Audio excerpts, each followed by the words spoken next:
Welcome everybody to this week's Power Hour offered to you by the KIPL Institute for Physician Leadership, which is housed in the North Carolina Medical Society Foundation. My name is Christina Natterdal, and with me today I have my colleagues Aubrey Pepperson and, as always, our moderator Franklin Walker.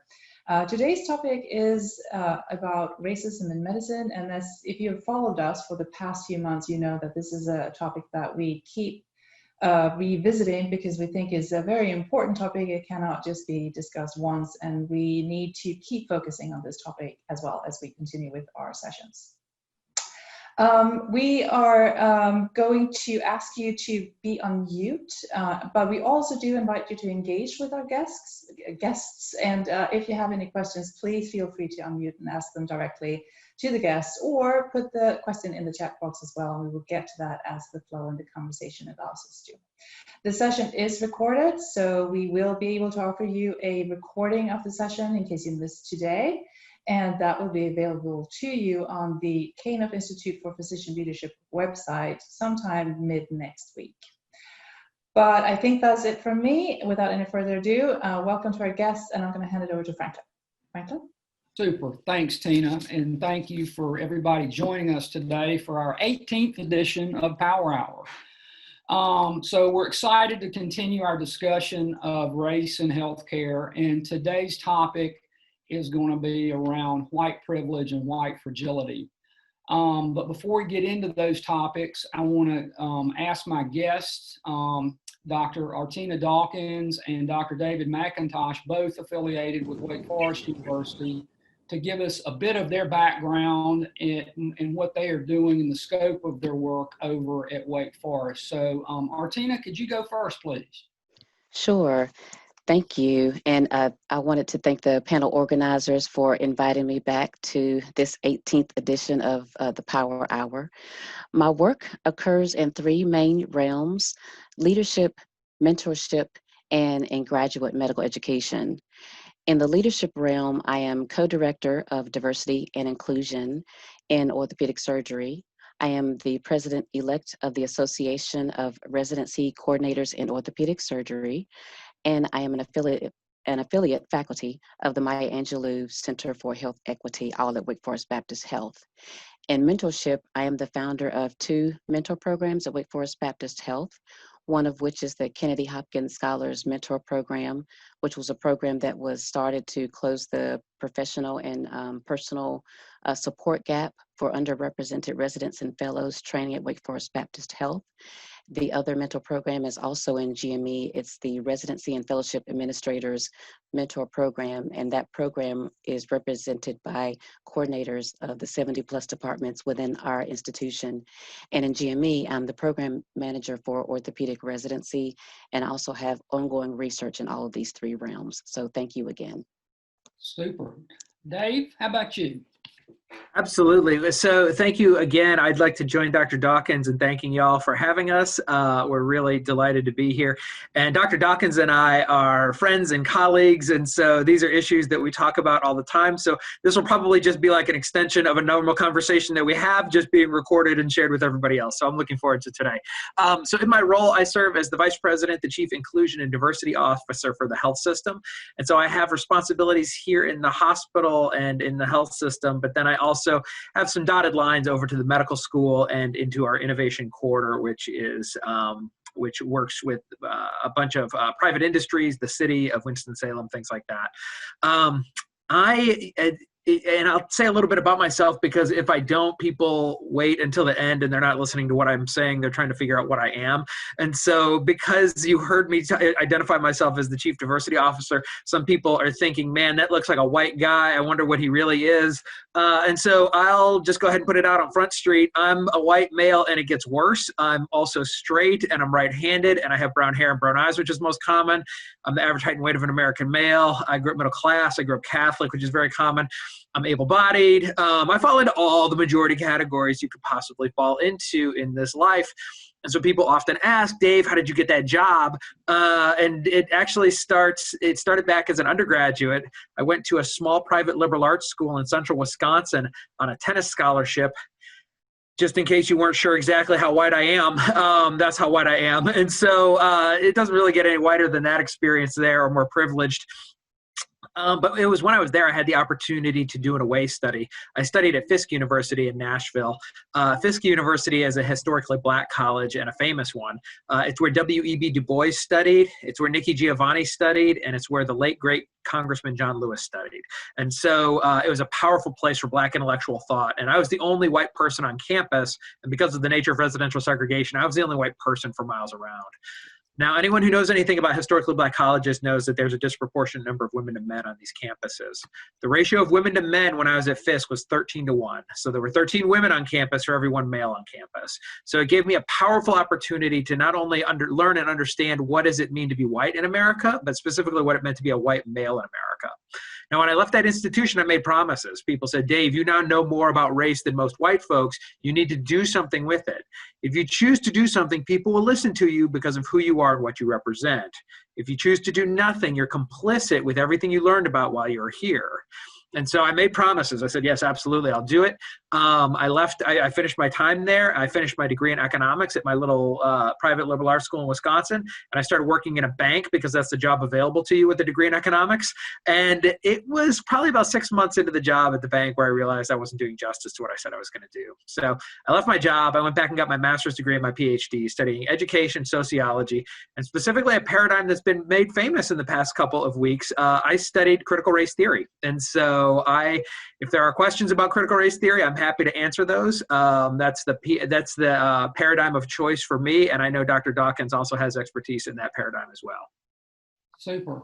And I want to actually get to Dr. Amy McMichael, who's a late arrival for our panel today. Welcome, Dr. McMichael. And I had asked Artina and David just to provide some background on themselves. And Dave was articulating about playing tennis in Wisconsin in December and how cold it was. So I'm going to turn to you and ask you to give us some background and then also about your work at Wake Forest. Absolutely. Can you hear me okay? Yes, ma'am. Oh, great. All right. So I grew up in Philadelphia, Pennsylvania, in North Philadelphia, which is a typical area where there's primarily African-American people, lower middle class. My parents saved and scrapped and saved all the money that they could to send myself and my sister to private schools. Not that the schools were horrible in our area, but they wanted us to have the best education we could possibly have. So we went to private schools all the way through. Went to very well-appointed small liberal arts colleges right outside of Philadelphia. And then I went to University of Pennsylvania for medical school and trained in dermatology at University of Michigan in Ann Arbor. So really from a very early time, my life has been really about striving for excellence, being a leader, not following the pack, and doing the same and helping others behind me follow that same path if that's their choice. So I made my way down south by way of coming here to do epidemiology training for about 2 years. We have a wonderful person in our department named Joe Urizzo, who was former and founding chair at the time. And he was the one the one who came on, and it says my camera's on, but it doesn't seem to be showing. I'm sorry about that, but my camera is on. At any rate, he recruited me down here, and I thought I'd be here for 2 years and head back up north. And unfortunately for my family, I never made it back up there because I met my husband and raised 2 kids. And now 26 years later, I am still here in Winston-Salem at Wake Forest because we have a wonderful supportive department that has really helped me do the things that I love to do, which is teach, take care of patients, and do research. Super. Thank you for all that background, guys. So as we started out, we were going to talk about, white privilege and white fragility. So I think it's important to kind of, again, do some level setting and define white privilege and white fragility. And I want to take the time to ask each one of you how you would define it, because, 2 of my guest panelists are African-American women. So it may be very interesting to compare and contrast that with what Dave has to say. So Dave, I'm going to give you the first crack at this, please. You bet. Thank you. So in the academic sense, white privilege is unearned advantages that are accrued to folks on the basis of their racial identity. And so, and that's the really easy definition. What I'd add to that is that these are not necessarily things where you sign up somewhere and you just get these unearned privileges. It's actually as a function of living in through all the systems of our society. Well, and I don't know if we're going to talk about systemic racism or anything like that, but each one of our systems predispositions whiteness as the ultimate beneficiary. So when we think about, for example, the healthcare system, and we think about the fact that Black and brown folks receive disparate care in our health system, and there's a bunch of studies now that describe how that happens, right? It's somewhat through bias, it's somewhat through bad training, where doctors are trained that for some reason Black folks have a higher pain tolerance. I mean, it happens through that system. If we want to look historically at our residential system and our housing system, shoot, I could give a dissertation on this alone. And so when we consider for a moment that the GI Bill, 95% of the GI Bill benefits went to white soldiers coming back from World War II, and those soldiers were able to, number one, go to college, and then number two, set up these suburban communities with really amazing schools that were again segregated. And now we're passing on, we're intergenerationally passing on this white privilege, and we're making it look normal, right? So that's the insidious thing about this white privilege, is that it's masked as being normal. That somehow this is just the way society erupted, or how we came to be. But there were very intentional decisions that created the systems that enabled white privilege, and then it is disguised. That's very, very important, because there are poor white folks, just like there are poor Black folks and poor Hispanic folks and poor Asian folks. And so what we're not saying is that every white person is wealthy, every white person has education. We're saying that as a function of your race, you're not dispositioned. You don't have obstacles in your way that prevent you from being successful on a systemic level. And I'm going to turn over the mic. I could go on, and if I don't monitor myself, I'm just keep going. Well, thanks, Dave. Artina? Yes, this is definitely Dr. McIntosh's area of expertise and passion. And so I would add to that. I think he's already defined it. I would define it similarly. But what I would like to do is pull out examples of what white privilege looks like. And I found an article that says 10 things you should know about white privilege. This was an article that came out in early September. And an example is, if you're white, you can take a job with an affirmative action employer without having your coworkers on the job suspect that you got it because of your race. If you're white, you're less likely to march in a protest in order to demand equal rights for or call out the suffering of your race.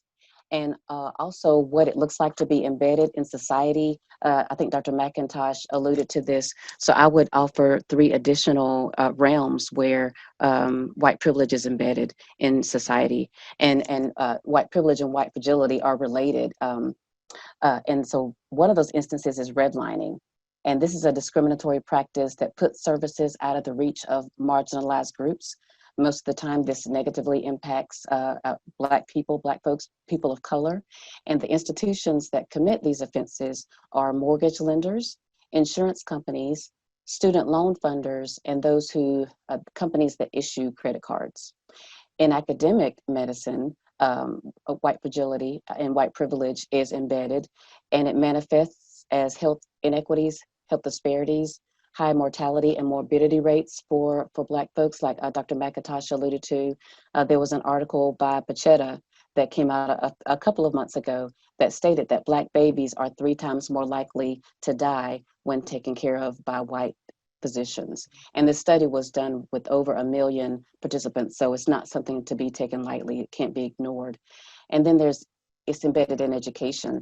And I'll give you an example. I won't name the specific scholar, but there is a prominent book that we used in my doctoral program that talked about leadership, and it elevated the Western worldview as primary, as the mark, the symbol that everybody should align themselves with.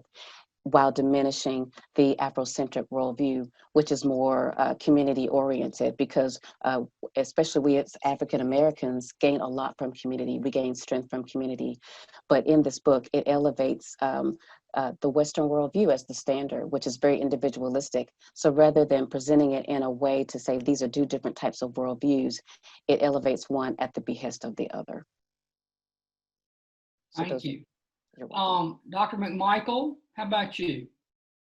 Yes, well, I mean, I think I agree with everything that's been said thus far. When I think about this term white fragility, I think, I immediately go to the book of that name, published not very long ago, where there's a discussion of what that really means. And I think the white fragility term leads to so much. It leads to structural racism, it leads to discrimination, it leads to all kinds of racial inequities. But what I really perceive as white fragility is this idea that if you are of European background, of Caucasian background, that allows you to get out of doing things. It allows you to not have to think about race.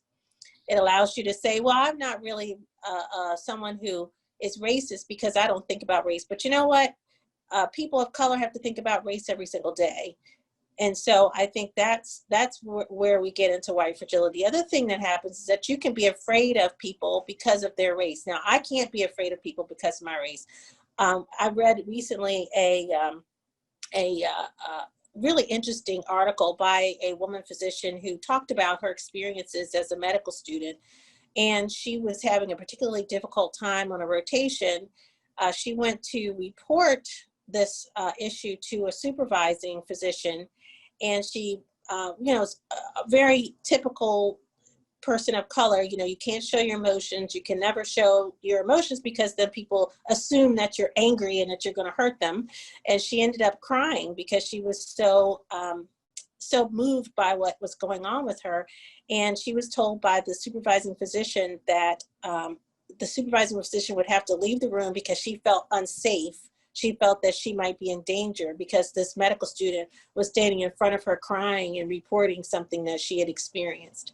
So that to me is what white fragility is. It's the ability to just kind of discount everything, be able to just go through life not worrying about race. You're not a racist if you don't think about race, I guess, is what people think, but that is absolutely and completely untrue.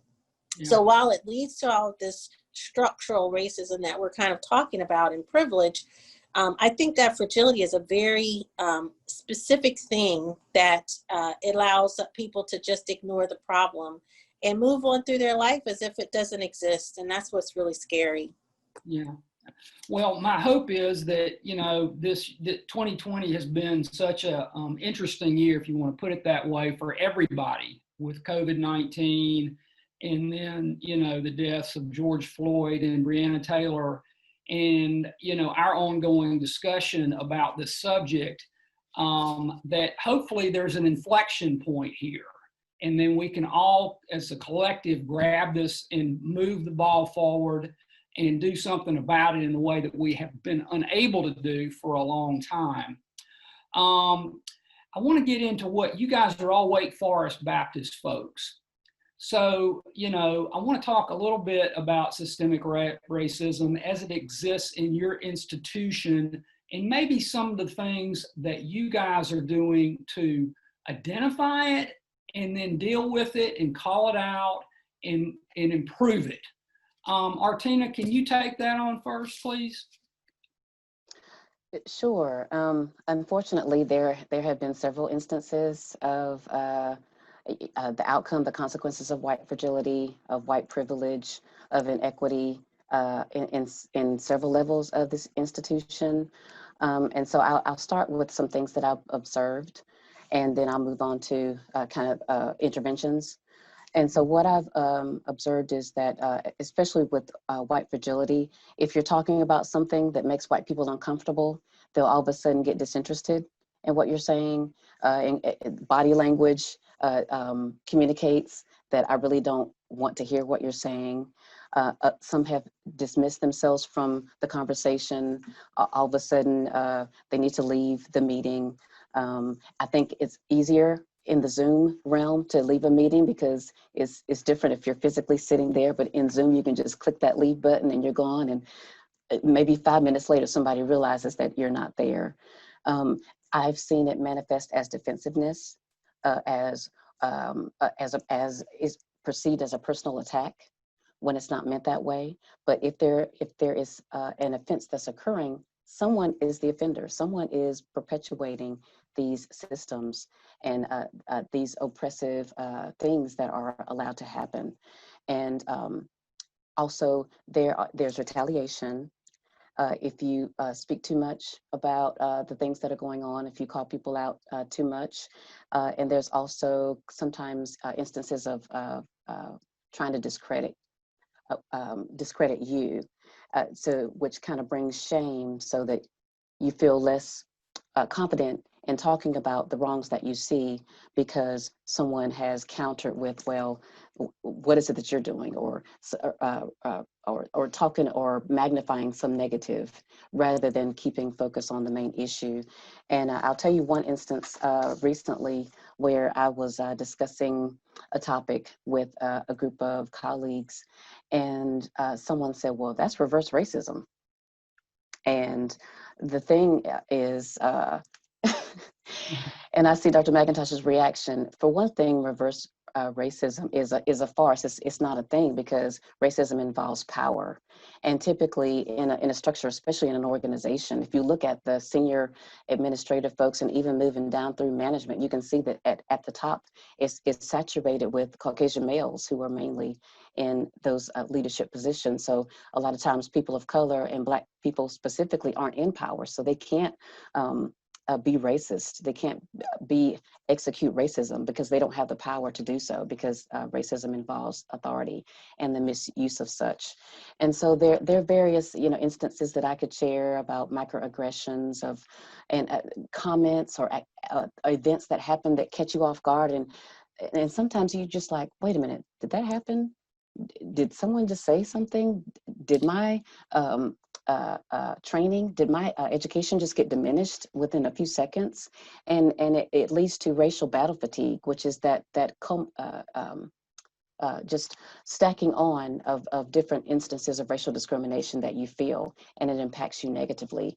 As far as interventions, that is one reason why we founded the Kennedy Hopkins Scholars Mentor Program, because it was a recurring theme of residents and fellows of color being mistreated. There are harsher consequences, feeling isolated, not being treated fairly when it comes to performance evaluations, and on and on. One resident let me know that he had to fight for cases when he has to have cases to follow the criteria of the ACGME. And so it was just, time after time, story after story, internally and externally outside of the institution. And so the mentor program was a way to run interference for instances like that and show this demographic that we value you. We want to help match you with a mentor, as well as create community around you to help shield you from these perpetual acts of systemic racism. And so that is one of the main ways of main interventions that I've done. And like Dr. McIntosh alluded to earlier, myself, Dr. McIntosh, and Dr. McMichael are colleagues, and we have had different types of discussions on race discrimination and things, and we fuel each other. We empower each other, and we are sounding boards when these things have gone on, because they do have an impact, unfortunately. Super. That was great. Dr. McMichael, I want to come to you now as a clinician, and because I think your vantage point is going to be a little bit different than your colleagues, just because you're a clinician, and you've also traveled the road from undergrad to med school to residency, and now as an attending. And so again, that pathway, you've seen a lot over your time, and so I'd like you to address not just the Wake Forest situation, but your time, your linear time. Absolutely. I think that all the way through my career in education and in medicine, I have seen, and felt various forms of racism and prejudice and discrimination. Like everybody who is of color in this country, you're going to have felt it, but where I think it was really the most pointed was when I was in medical school. I attended, as I said, University of Pennsylvania, which is, an outstanding medical school, but it's a different medical school for people of color versus those not of color. And of course, this was some years ago, so I'm not speaking about current day because I haven't been there current day. But in my time, I cannot tell you the number of times that diagnoses were diminished. When I presented patients, my words were just sort of mulled over, and people kind of went to the next patient or went to the next medical student.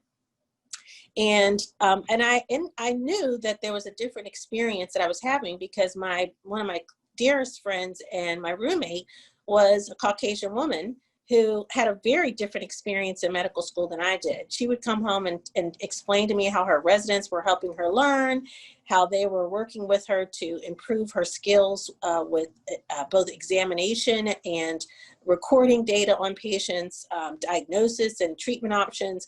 When I would be in those same rotations and I would call my resident and say, can I work up a patient with you? And they would just simply not answer their page, or when they answered a page, it would be at midnight, and they would give me a very late patient and not come and help me at all. Her residents would say, oh, call me when you get home and we'll go over your presentation for tomorrow morning. My residents will say, no, and I would ask, I said, is it possible that I can call you and go over this? They would say, no, you can do it by yourself. It's better if you do it by yourself. I mean, it's literally bad patient care was what I was being taught because I wasn't getting the mentorship and the guidance that I really needed. And it wasn't something that was just experienced by me alone. There were 10 African-American students in our class, and we all sort of banded together and we did what we could for each other. One of the organizations that helps support African-American medical students in the US is called the Student National Medical Association. And we were all members, and we all banded together in all years of medical school, and we helped each other. We got guidance from the upper levels in the medical school who had been through what we had been through. It is a small part of an organization called the National Medical Association, which is an organization of Black physicians in all specialties that was started because African-American physicians were not allowed to join the American Medical Association. So as you can see, the structural racism has been, has defined, pretty much my experience in medicine. And it wasn't until I got to residency when it was more of an apprenticeship. Dermatology residencies are typically very small. And I was in one that was considered large at the time, which was 18 residents. Most were at that time anywhere from 6 to about 12. Nowadays, you can see larger ones. But I really felt that people were treated the same. Now, we may have all been treated poorly as residents, but all of the people were treated the same. The Caucasian males, the Black women, the white women, the Asian women, all of us were pretty much treated the same. And I really recognized, oh, so this is how you're supposed to learn. I didn't realize that.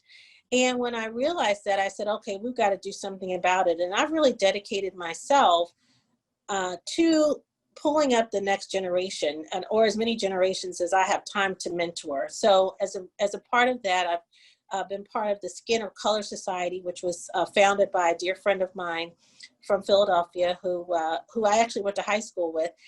She's a dermatologist who thought we needed to have the Skin of Color Society to define the things that we need to use to educate our patients about their skin and how it needs to be treated medically, to educate our colleagues, and to educate the public in general. So and to perform research. So we certainly are very open about reaching back and training medical students, mentoring medical students. We also have a dismal record of medical students coming in who are underrepresented in minority groups, and this is in the entire country. And as a result, we have less African-American male medical students entering medical school right now than we did in 1975. And that's really poor. So, as a result of this, we've actually worked together in dermatology to begin a diversity champions program. And we actually have our workshop tonight where we go into the high schools, we go into the colleges, into the med schools to tell people about medicine, to encourage them to become physicians, because if we don't encourage them at those young stages, we're not going to be able to get them into our specialties dermatology is the second worst specialty in the country for admitting people of underrepresented minority status. And unfortunately, Artina's department, orthopedics, is the first worst, so is the worst.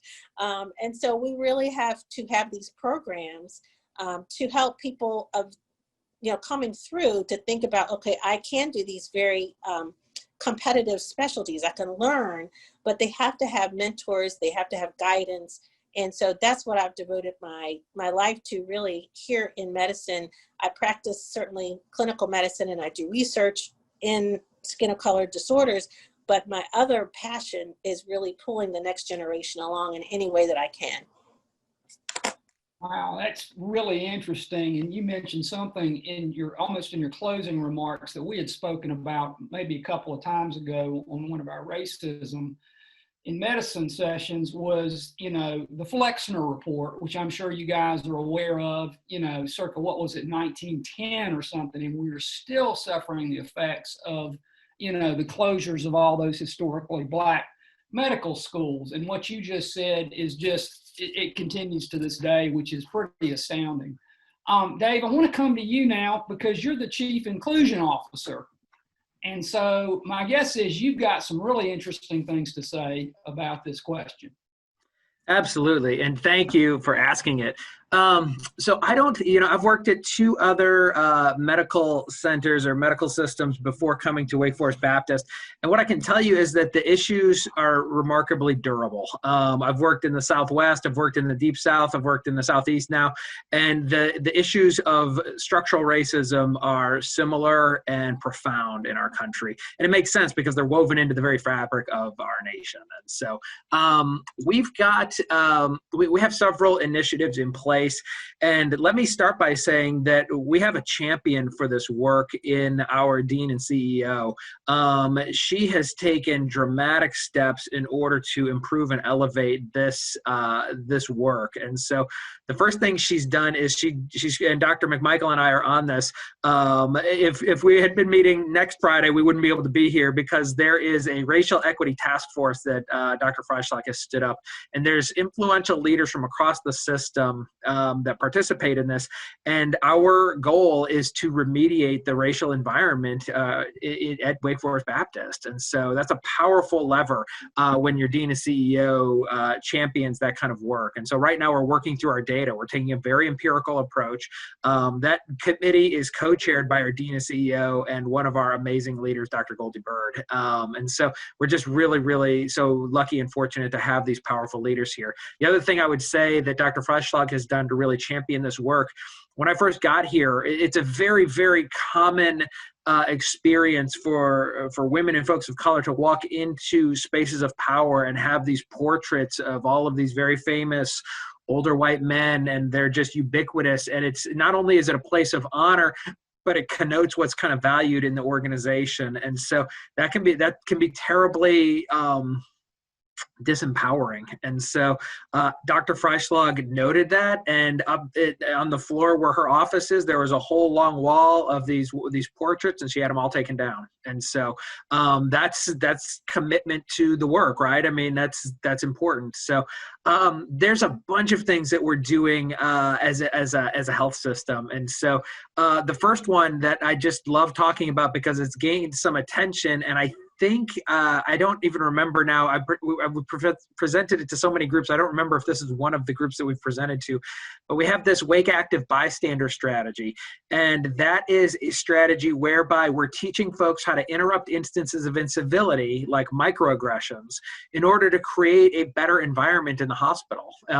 So there's a bunch of really great social psychology research out there, largely pioneered by Darley and Latane in the 70s and 80s. And it showed us kind of what is the what are the reasons that people don't actually interrupt incivilities when they see them. And there's really good reasons why people don't. Sometimes they don't feel like they know what the answer is. They don't want to get involved in somebody else's situation. They feel like there might be retaliation. But what we also know from a ton of research is that if you do interrupt an instance of incivility, and you do so in a way that is, there are safe ways to do it so that nobody could ever retaliate against you. But when you do that, other folks join you and they say, yeah, that was wrong. And it just takes takes that one person to stand up and say that was wrong in order for other people to have the courage to also jump in and say, yeah, that was wrong.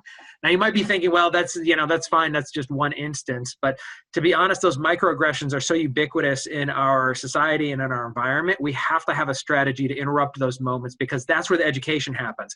I can't, between Dr. McMichael and Dr. Dawkins and I, we can hold doggone implicit bias sessions until we are blue in the face, and we're not going to get the people that are actually creating the hostile situations in the health system to actually attend and learn. It has to happen on the ground in the moment, and people have to have the opportunity to learn in those moments. And that's what's great about the bystander strategy. It's also an allyship thing, and so you don't have to be the person that's of the targeted identity in order to interrupt an incivility. In fact, I would argue that it's probably a little more powerful when you aren't of the identity, because now you're using your privilege, your male privilege, your white privilege, your religious privilege, whatever privileges you walk through the door with, you're using those on behalf of equity. It's not seen as self-interested. It's seen as, this is the right thing to do. This is what we do here at Wake Forest Baptist. And that's a powerful conversation. That's right. Another thing, oh, I'm sorry. Can I say one more thing? I pulled up my list of ongoing projects, and there are 21 things. I promise you, I won't go through 21 things, but I did want to say one more thing. When we have underrepresented folks as part of our health system, it's really, really important that they have the opportunity for mentorship and kinship. I mean, that is just so critical. And Dr. Dawkins has talked about mentorship models and how powerful those can be in order to create spaces of equity. We've done something similar where we created affinity groups for our faculty and staff, clinicians, administrators, anybody who wants to join, and they're focused on key identities in our health system. Right now, we have 9 of those groups stood up, and their goal is kinship, mentorship, and education of the health system around the identity issue. So for example, we have one for Black and African American, we have one for Hispanic and Latinx, we have Indigenous people, Muslim, Jewish, LGBTQ+, veterans, and white. And so people are like, you got a white affinity group? What is that? So it's the White Affinity Group for Racial Justice. And they're actually, I'm just so happy with where they're going. They're actually creating safe space for white folks to have difficult conversations around race and racial identity, so that we're not showing up to these conversations completely blind and asking folks of color to do this work for us and explain these systems. I've been to several of their meetings, and they are very critical of each other, and they are really doing the work. And so that we can show up as full, authentic allies in this work. And I know the word allies has taken a beating recently in the media, because it connotes that I can opt into or out of that role when I want to. But in terms of their work, they really are aligning with the communities of color and the communities that would benefit from their allyship in order to do their work. They recognize the danger of being a white savior, and they're definitely not going down that path. And so I'm just really proud of the work they're doing too. Well, you guys are doing amazing work over at Wake Forest, and that's just great. You did say one thing I want to follow up on, Dave, or a couple of things. Great, you're doing a racial equity task force. And I think we had mentioned this, Tina, back a few times ago, that Karen Smith, one of our board members, who is actually on the call today, is chairing the North Carolina Medical Society's Racial Equity Task Force and doing great things. And I've also noted that Dr. Karen Burke-Haynes is on with us today from the North Carolina Medical Board, and they're doing great things. So I want to shout out to both of those folks. Okay, Dave, you mentioned the term microaggressions, and one of my questions today was going to stem from an AMA journal on ethics. There's an article last year where the author states, microaggressions and white fragility leave a person of color in a state of disequilibrium with nowhere to turn. The consequence of white fragility is that the wrong person has his or her needs met. The aggressor becomes the victim. What are your thoughts around that? Have you seen this where you are, and how is that handled? So Artina, I'm going to go back to you. Okay, yes, thank you. That's a lot, I know. It's okay. Have I seen this? Yes. The consequence of white fragility is that the white person tries to manipulate the behavior of a Black person by using anger, being defensive, passive aggressiveness, arguing, silence, to show the Black person their disapproval of the topic that the Black person is discussing. And if the Black person responds in concert, then they will back off of what they're saying because it's not the truth. I'm sorry, they'll back up off of it because the hearer is uncomfortable. And so they'll pretty much back off to make the white person feel comfortable. And so, yeah, again, I have seen this, and I have both observed and been involved in such instances. And I think what causes the disequilibrium is again, what I've referred to earlier as racial battle fatigue. And so it's when these instances happen, it can be triggering. It reminds you of something that happened to you prior, where you may or may not have been able to speak for yourself. And it can just catch you off guard. You can be having the best day, you're, reflecting on your accomplishments or whatever, and then someone can make a comment or do something, and then it makes you kind of reflect internally in a negative way. And these instances can be hurtful. And so I have a few examples of these things that have happened. So, I received my doctorate or earned my doctorate degree in 2018. So I worked full-time in a demanding role, as well as went to school full-time. At one point in my doctoral program, I had 3 courses in a semester, plus working full-time at the busiest time of the year. So, and so after I achieved that degree, as is anything else, when you do something for yourself, it's a great accomplishment, especially when it involves sacrifice. And so I was in conversation with a student and another doctor who was an MD. And he referred to me and he said, they can call you Artina, right? And I'm thinking, okay, you're a doctor, I'm a doctor. Why is it that it's okay to refer to me on a first name basis of Artina? And being an African-American female with a doctorate, there's so many layers of discrimination and racism. And honestly, sometimes you don't know which layer it is. I don't know if it's because I'm a female, if it's because I'm African-American, if it's because I'm a doctor in an administrative type role. And trying to figure out the why of it can put you in a space of, it can really knock you off your guard. It can cause you not to focus for a second until you kind of get to a place of either letting it roll off your back or kind of dealing with it, but it leaves a scar. It leaves a memory. I'll give you another instance where one of my sisters, I have 2 sisters, one of which I think may be logged on listening. So one of my sisters was in a grocery store. I won't name the grocery store. And she had on sweatpants. So she, at the time, she was working on her doctorate, and she had on sweatpants. She was hungry, went to the store. So she noticed that one of the store employees started following her. And I know when people follow you, you know it, especially unless the store, just has things in place and you just can't see people. But in Winston-Salem, North Carolina, if somebody's following you in a store, you know it. And so, it's like, why is she being followed? She's an educator. She's a high school a teacher. She teaches anatomy. She teaches zoology, and she's working on her doctorate, upstanding citizen. But she walks in sweatpants. And so it's perceived that to Dr. McMichael's point earlier, people are afraid, or they automatically think you're going to steal. And when there's no indication other than I'm an African-American female in a jogging suit. And so, and I'll give you a third instance of just experiencing racial discrimination. Is years ago, my mom and I went to this upscale shopping mall, and we went to this exclusive store. It was a small store, and we were looking at belts. So it's interesting how I remember this, but the belts were overpriced, maybe $500, and they were bedazzled. And we were looking. So my mom is a retired world history teacher. She was the first Black teacher to integrate the white high school. So she definitely has stories to tell. And that's my background as well, just knowing, growing up, knowing that history secondhand from my mom. And so we're looking at this belt, just looking. And the store employee comes over and asks us if we need any help. And they hover over us. I immediately feel uncomfortable. And I'm like, Mom, can we leave this store because she's making me uncomfortable. And my mom is like, and I love it. My mom is such a strong Black woman. She's like, I'm not going anywhere until I feel like leaving.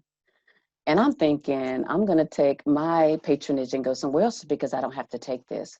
But these are the kind of things, unfortunately, that we have to deal with on a regular basis. And the thing that causes disequilibrium is it can happen at any time, at any juncture. You can be dismissed in meetings. And again, being a Black female, there's a phenomenon called the double insider phenomenon. And it's where you feel like an insider because you're African American and because you're female. And it's hard to really distinguish which discriminatory practice is in place here, or is it both, or is it multiple? So unfortunately, those are instances that I have experienced. Well, thanks. And that's so powerful, you providing us with some of those personal vignettes about what has happened in your life. Dr. McMichael, again, as a clinician, can I lean on you a little bit for this question?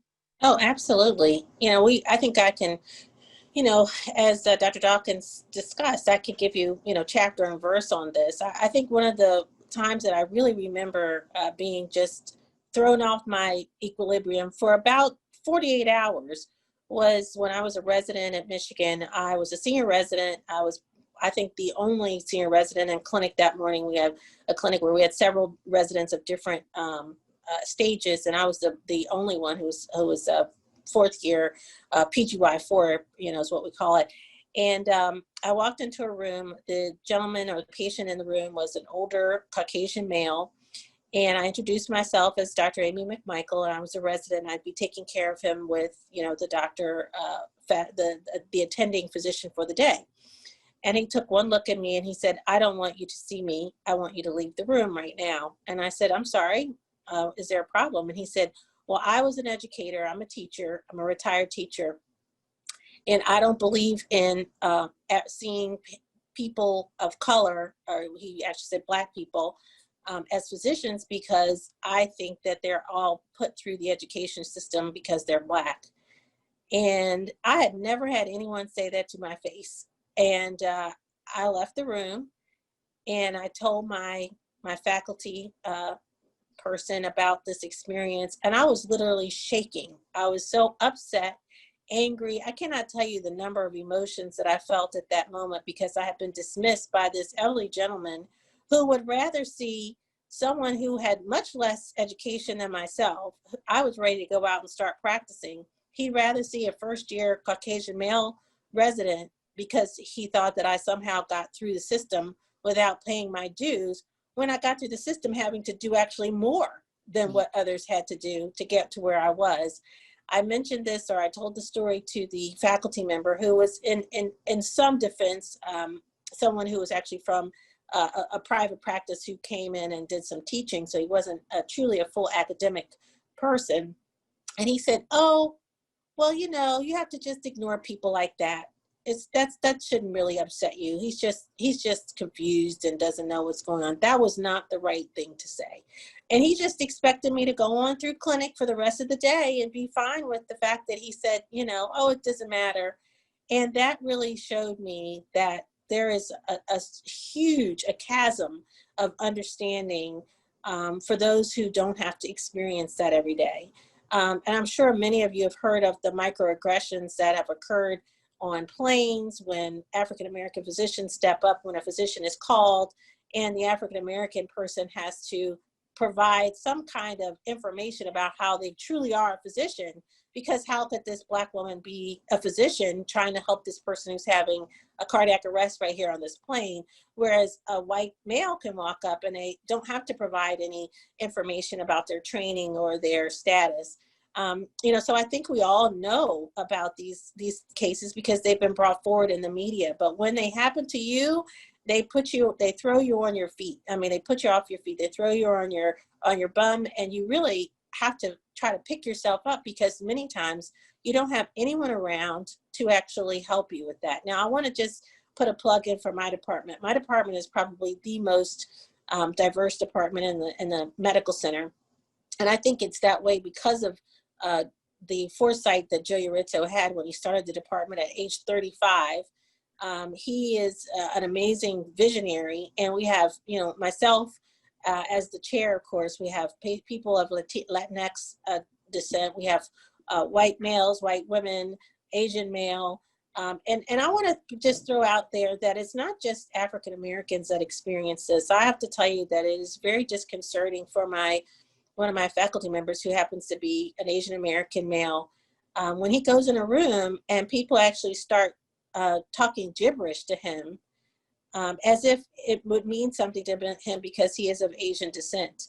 And it is really humiliating, and trying to then forget that and taking care of the patient and their issue, is very commendable because he's done it on multiple occasions. So, and that part is really tough to fix. You can't fix the patients. You may be able to fix your organization. You may be able to teach the workers. You may be able to improve, the pass-through of people of color. But one thing you have a very hard time doing is educating the public and your patients. And so, we've gone around a little bit about how to handle those sorts of things. But yes, I agree. It puts you off your equilibrium. And I think that, I think we've all figured out ways to handle that. We've had to, and thank goodness there are these groups where you can go and talk about these things. There are in most cities, certainly in Winston-Salem and Greensboro, organizations of Black physicians, because we need the extra support. In Winston-Salem, it's called Twin City Medical Society, and Greensboro is called Greensboro Medical Society.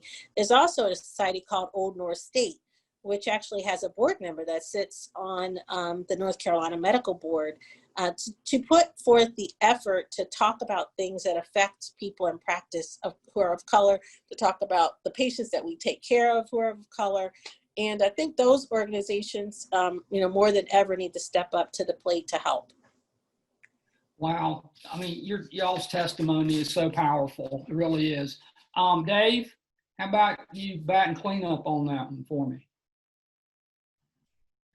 I was sitting over here nodding and amening, and I don't remember what the question is. Oh, well, here, it was based on something you had said about microaggressions and an AMA journal on ethics. And the consequence of white fragility is that if the wrong person has his or her needs met, the aggressor becomes the victim. Mm-hmm. So what are your thoughts around that? Have you seen this where you are, and how has this been handled? Yeah, I think this has been covered really well in that white fragility book and in a number of places in the literature.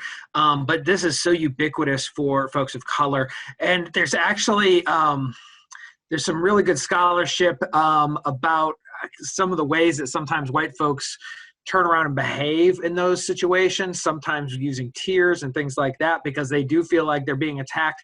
And oftentimes when a white person begins crying, like the situation, the power dynamic switches in a moment, so much so that there's been articles written about that in particular, that phenomenon by itself. And so I think that it's really, really important for us to take a pause and let's recalibrate, and what are we really saying here, and what's really going on here, and what's causing that reaction to understanding the lived experience of a person of color? Why are you now feeling attacked? It was really interesting. I think one of the endearing fears, and my research, by the way, is in whiteness, right? I study white folks, and so I am white, and so I speak from a place of authority on this. I think that there is a lot of times a lot of fear about being cast as racist among the white community. I don't know if you all remember this, but after the Hurricane Katrina came through and all of that devastation happened, Kanye West came out and called the president racist, and there was a whole bunch of people saying a whole bunch of things about the president and the response and all those things in that moment. After George W. Bush as he was leaving office, they asked him, what was one of the most difficult things you had to encounter? Now, this man encountered 9/11. He had to undergo just tons of horrible things. He said the hardest thing for him was being called a racist. And I was like, wow, like of all the things that surrounded that presidency, for him to cite that was really, really instructive and insightful. And to be honest, that happens a lot. And so I think sometimes what white folks, people like me, aren't hearing when a person of color shares their truth and shares their narrative, they're not hearing what that person of color is saying. They're not hearing like, I'm in pain right now, I need your allyship. I'm in pain right now, will you please use your privilege in a space to stop this? What they hear is that white folks are racist and you're racist. And so we as white people really do need to do our work, because we're not showing up as very good partners and allies, even though we'd like to think we are. We really do. I think we really do feel like we're doing the right thing a lot of times. But when it comes to issues of race, we get so skittish, and then we never talk about it because our communities are so segregated. And unfortunately, we then pass that along to our kids who attend segregated schools, and then they don't have good understandings of the realities of race. And so I think it's really incumbent upon us to work for white folks, people who look like me, to do our work so that we can actually show up better, so that we're recognizing that microaggression and we're able to actually interrupt it. You know, guys, I wish we could continue this conversation. It is so robust and so full of great stuff. And I'm glad we're recording this, because a lot of people should listen to what you guys have to say. But we are getting to the top of the hour. So I think I've got time maybe for one more thought or one more answer from you guys. So again, you're all over there at Wake Forest and you're all doing this great work. Where do we go from here? I'll lead off. Okay. Super. And before I answer though, I did want to shout out my department, because and those who lent their mentorship, their sponsorship to help me in the work that I do, even with creating Kennedy Hopkins, because the initial supporter, one of the initial supporters was the chair of orthopedic surgery, and the program director is super supportive, and there have been a number of folks across the institution, including Drs. McMichael and McIntosh, Dr. Latham Sadler, Dr. O'Brien, just a number of folks who, were it not for them lending their time, talent, and treasure and expertise and time being sounding boards, then there would be limitations to the work that I have been able to do in the diversity and inclusion space. And so I would say the next step is just to keep going. There's a lot more that needs to be done. We have to have these uncomfortable conversations, and it's not only uncomfortable for white people, it's uncomfortable for Black people too, because we're so used to not speaking our voice, we're so used to a lot of times making white people feel comfortable that we don't say our truth in the way that we need to say it. So I think just speaking, allowing platforms for people to speak is a great next step. And when information comes that's alarming, don't dismiss it, address it, and solve the problem and move to the next problem. Thank you. Super. Dave? I'll talk real fast so Dr. McMichael can close us out on a huge high note. Dr. Maya Angelou said, do the best that you can until you know better. And then when you know better, do better. And I love that quote. Number one, because it's so easy that I can remember it. But number two, it's because it assumes that we're all already doing our best. I really don't believe anybody wakes up in the morning and says, I can't wait to stick it to this group. I don't think people do that. I think that we're all on our learning journey, and but we all have places to grow and learn. And none of us has truly arrived. And so I think that idea of doing the best that you can until you know better, and then when you know better, do better, makes it incumbent upon us to learn more so that we can do more good. Awesome. So, Dr. McMichael? Yes. Well, I don't have anything very profound to add. I really think that those closing remarks were beautiful from both Dr. Dawkins and Dr. McIntosh. So, but what I will say is that we have a lot of level setting to do. I think that, many people don't know what they don't know. I'm married to a lovely man who actually left corporate America because of, outright discriminatory behaviors in his workplace, and then, subsequent significant microaggressions. So this is something that we live every day. And until we can really make other people understand that experience, I don't think we're going to get very far. But in order to make people understand that, we have to make sure that everybody has an open mind and is willing to learn and to work hard, because this is going to be hard work. It's going to be roll up your sleeves, get sweaty, maybe have some pain, take some painkillers and keep on working some more. And so I think if people are willing to do that, and I think there are a lot of people around here at Wake Forest willing to do it, there are people willing to do it in our medical societies. And as long as we're all working together to that end, I think we'll do okay. Super. Again, I can't thank you all enough for your participation today as our guest panelists. This has been a very robust discussion. Tina, I'm going to leave it to you to close us up. Thanks. Thank you, Franklin, and thank you so much to our guests. Thank you for those of you who participated in the audience today. This has been a fantastic conversation, and we will continue this. This is our intention to not stop talking about this and keep revisiting this and weave this into our conversation on a daily basis as well. I have pages of pages here with notes from this conversation that I've taken down. It was very inspirational, and I just feel such great hope when I see groups like this coming together. And I didn't mention this at the beginning, but the Power Hour really does aim to build community, create collaboration, and have conversation. And this is exactly what we're trying to do, what we need to do around this topic, and keep doing this as we go on with our lives. One thought I had was, I think we all have a responsibility, and we need to be aware of not being complacent in any way. So on that note, I can't thank you enough. I think this was a highlight of my week.